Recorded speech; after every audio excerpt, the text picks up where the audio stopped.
Kyriakos Mitsotakis is in the small agricultural town of Almiros, one of the last stops on his campaign trail. The leader of the New Democracy Party is considered the frontrunner in Sunday's election. If he wins, Mitsotakis says he plans to change the country's reputation as Europe's problem child. I think we're ready for a big leap forward, and I think that Greece over the next 4 years could be the pleasant success story of the Eurozone. It'll be no easy task. Greece is trying to stand on its own 2 feet after 8 years of financial bailouts from the EU and the International Monetary Fund. The government had expected the economy to grow by 2.5% this year. But in a worrying sign of a slowdown, first quarter growth stood at just 1.3%. Greece's total debt rose to nearly $380 billion, or 181% of GDP last year. And its unemployment rate remains the highest in Europe, at more than 18%. The conservative candidate, who's a former banker educated at Harvard, plans to change all that through reforms and private investments. Mitsotakis has promised to lower taxes and create more jobs. He also aims to privatize some state assets, ensure that Greece borrows at the same rate as other European countries, and renegotiate fiscal targets with international creditors. Leftist Prime Minister Alexis Tsipras was catapulted to power in 2015, promising to end austerity. But he was forced to sign up for a third bailout and more reforms to stave off bankruptcy. Last month, he introduced bonuses for pensioners and tax cuts, much to the concern of lenders worried Greece could slip up on its commitments. Tsipras says the country is much better off than it was before he took over. No one can ignore the hard fight we waged, despite our mistakes and despite our weaknesses, which we never hid. But even raising the minimum wage to just over $730 in January wasn't enough for Greeks. His Syriza party suffered heavy losses at European Parliament elections in May, as voters showed their frustration with years of tightening their belts. They all fooled each other. They said they would do something, and they did nothing. Who should I vote for? The first guy or the second? They are the same.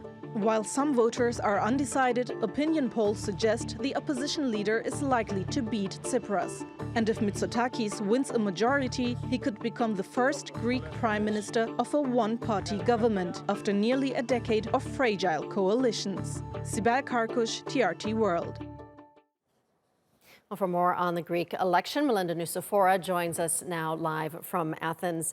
Melinda, what are the major economic issues being discussed heading into Sunday's election?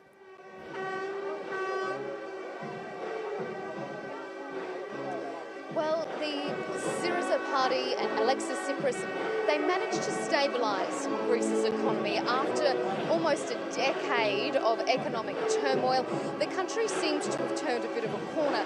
What they haven't managed to do, however, is stimulate growth, and that's what economists have been telling us really needs to start happening. They want to see more foreign investment, and they want to see an increase in Greek exports. They say without economic growth, stability just isn't enough. But also, no doubt about it, it's unemployment that is another major economic issue, especially for young people. So, Melinda, you mentioned unemployment. It soared in 2014 and 2015 at the peak of Greece's economic crisis. What are the candidates promising to do about the jobless rate?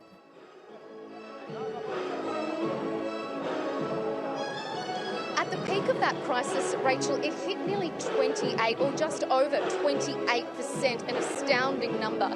Now, Alexis Tsipras, during his time as Prime Minister, has managed to bring that down to about 18%, but that is still far too high, not just for economists, but for everyday Greeks. I mean, life has just become so difficult.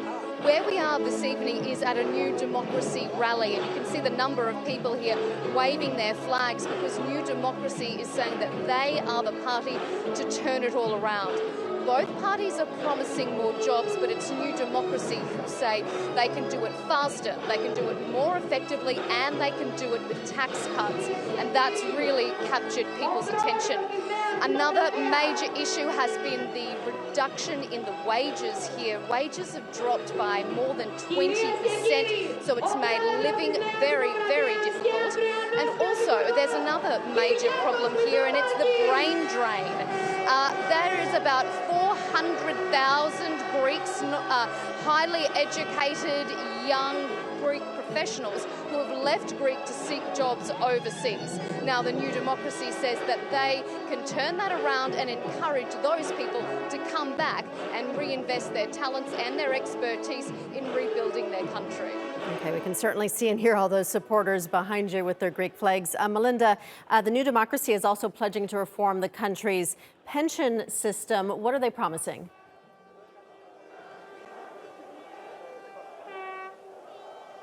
This is a big one, and it has raised many eyebrows. At the moment, Greeks pay a pension into a collective pot, so to speak, and everyone then who receives a pension dips into that collective fund.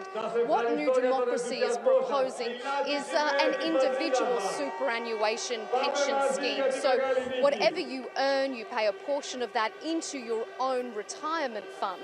Now, there are some people, particularly like some of the supporters here, who think New Democracy's idea is a good one. It will encourage people to work harder, work for longer, and they will be investing in their own futures. But there are others on the opposite political side of the spectrum who fear that that means that people who currently get a pension are going to lose it, and that has really struck fear into some people, especially the ageing population, because the cost of living is really out of reach for so many people here in Greece as the economy really does continue to struggle. All right. Well, it certainly sounds like people are fired up for the election coming up on Sunday. Melinda, Nucifora, appreciate you taking your time out to speak with us from Athens, and we will look forward to your reporting in the days ahead as we look forward to that election in just a few days. Melinda, thank you.